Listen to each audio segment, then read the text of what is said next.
Heading down in the dungeon. Don't worry, I've got Blackleaf and Elfstar with me. Stick around.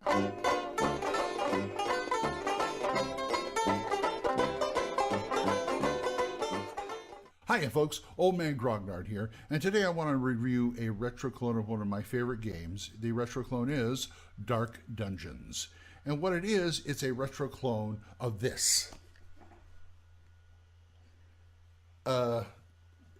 Well, actually, what I mean is, it is a retro clone of this, the D&D Rules Cyclopedia, one of my favorite versions of the game. This is my personal copy. Yes, I covered it in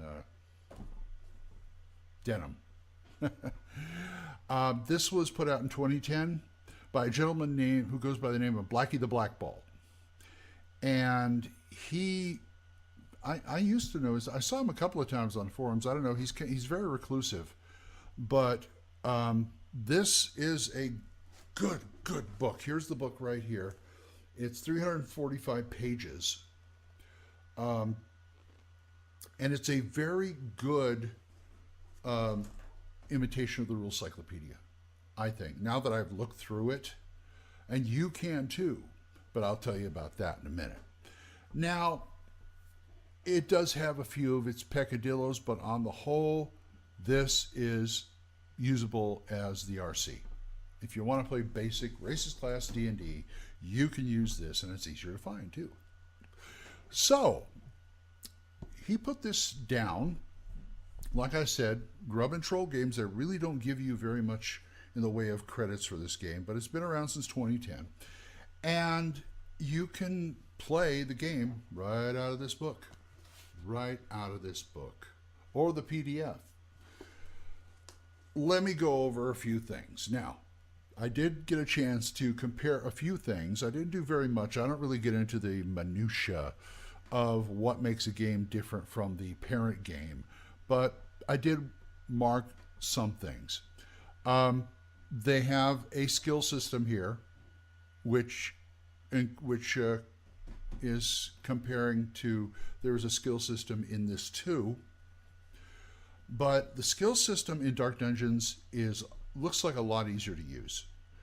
It's very, I'm not going to say simplified, but it's clearer. Everything in this book is clear. What I like about retro clones is 9 times out of 10 they make everything clearer from Osric on down, and this is no exception. Every character gets it, and again, skill system and weapon feats. Weapon feats equals the weapon mastery rules, and both of these systems are optional. Even though they don't say so in Dark Dungeons, they kind of say, well, you got to do this, but no, they're optional, because you can still do characteristic rolls and things like that, but they have a nice little chart in there to show you what the characteristic rolls are.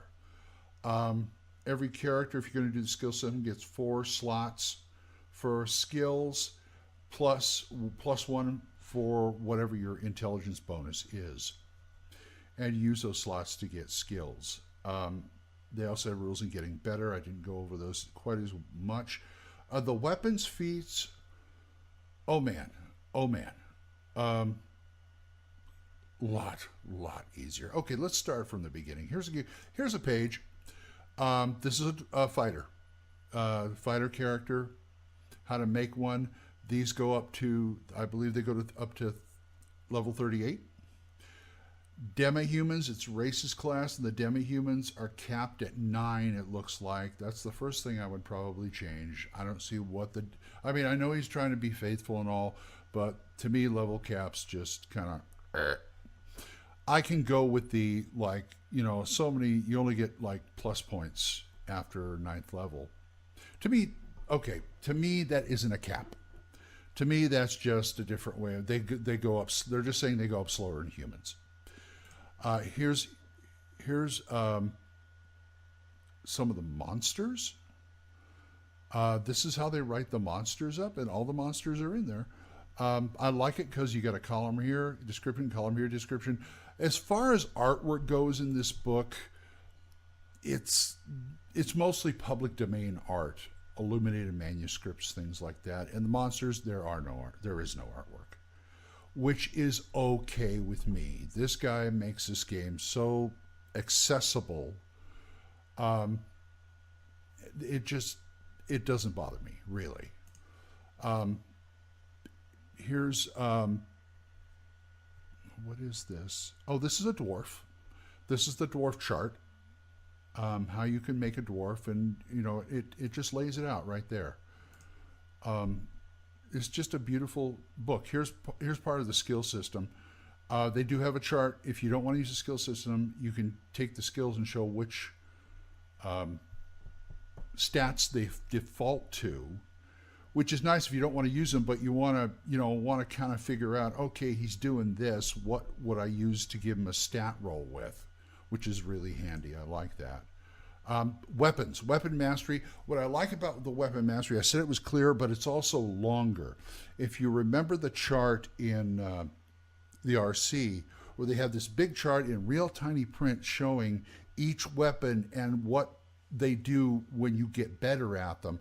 It's a real pain, and I found my group, when we were using it, was a real pain, so we didn't use it anymore. This one, it breaks down every single weapon, shows you what to do to get better clearly. You can read it, and yes, the chapter is longer, but I prefer, it almost looks like Rollmaster, but it's not. It just breaks it down to something clear I can follow. So if I have, if I'm an expert on it, I do this much damage. If I'm a veteran at it, I do this much. I can read this, and it's got the special abilities down below. This is the treasure section. Has a nice assortment of treasure, and like I said, and the Immortals rules. The Immortals rules in this game are a lot more comprehensive. I think they cribbed some out of the Immortals. That the RC didn't do. I mean, the RC goes into it kind of like, oh yeah, here's the immortal, the path to immortality, and blah. This one kind of breaks it down and even gives you the immortal spells that they could use and how to build yourself an immortal if you become one or something like that. The classes, clerics, they have the druid option at 9th level again. They have fighters, they have the paladin option, which they call chivalric vows. But it's the paladin option again. The turning is pretty much, they have guns. He added guns. I know a lot of people won't like that, but I do. They don't have black powder, they call it red powder. And it's kind of like gunpowder, but not really. Because there are certain things it won't do. You can use it for guns. You can use it for a cannon. I think that's about as big as you can use it. You cannot get a whole bunch together and make a gigantic explosion because the stuff tends to settle. You have to refine it in water just because it's unstable. Once it dries out, it's fine. It's a powder. But it makes having guns more manageable, and the damage is on a par with a melee weapon or a ranged like a bow. I haven't looked at that too close, but that's what it looks like to me when a cursory glance on it. I do have a couple of peccadillos in here. Actually, one big one. Every character gets a basic attack bonus. Why? I don't understand this. First time I saw it was in Castles and Crusades. I kind of okay, that's Castles and Crusades. But I'm seeing this more and more. What do we need an attack bonus for characters? I mean, isn't there armor class and whatever, dare I say, Thaco? They don't put Thaco in here. I haven't seen Thaco in here in any iteration. But dare I say, is your attack, your attack number not good enough, your attack bonus or whatever from whatever you get. I mean, they give you a strength bonus for damage and things like that, but I just don't understand the need for another number to put down and remember. I just don't. I mean, in basic D&D, back to BX D&D, they never did that. Holmes D&D, they never did that. Why? Why do characters have to hit a little better than they used to? I don't understand this. It doesn't make the game any different. But anyway, that's my only real gripe about the game, because they give you everything that's in the RC, but it's here and it's readable and it's clear, and I could take this to the table, just Put it down. Everybody throw down. We play. Everything's in here you need, just like the RC. One-stop shopping, as another YouTuber said at one time, and he's right. Okay, where to get it? Now, first of all, let me say the PDF is free. Period. The PDF is free. I think it always will be free. On Drive-Thru and RPG Now, it's it's not quite free. It's pay what you want. And if you want to put $0, go ahead. But if you want a printed copy, then you would head to Lulu. And if you go to the Gurbintroll Games website, I'll put the stuff down there.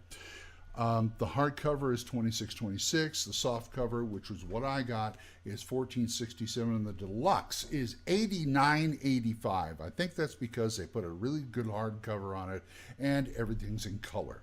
Mine here, it's all in black and white. See, because you notice I put color pages as the examples. But this is in black and white. It makes it a little hard to read on the tables because they use like a magenta type color on there, so it makes it a little hard to read. But that's the only reason I go for color, because I can't always go for the best. I try to get as best as I can. I can't always go for the best. Anyway, that's Dark Dungeons, and it exceeded my expectations. This thing, to me, and also it had the best explanation of what is a retro clone at the beginning. You know how I always say the RC had the best explanation of what is a role-playing game? This has the best explanation of what is a retro clone. This thing is true. This thing defines the term labor of love, because he's really not making much at it unless you buy the print, and you can pay whatever you want for the PDF. So, and it's not, I know it's not as cheap as, say, Basic Fantasy, but this is a great book. I'm surprised nobody's put out like modules for it. I mean, yeah, you can use any module you want in the class level stuff, but they're like, even Mazes and Perils. They got a couple of modules out. They're coming out with more.